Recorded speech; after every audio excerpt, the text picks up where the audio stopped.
Alright, so I have here my 2015 GMC Canyon, the all-terrain, and it's giving me this problem. It won't start. I just want to see if anybody out here knows what's going on with it before I take it to the dealer. All it does is shows all these lights. It won't even try to like crank up or nothing. I get the service, steering, drive, or power steering. Drive with care. I get all these lights. See, that's all it does.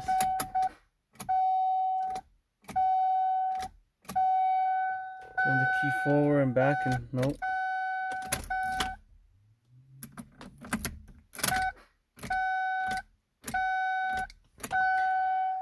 So if anybody out there knows what it is, if you can help me, I appreciate it.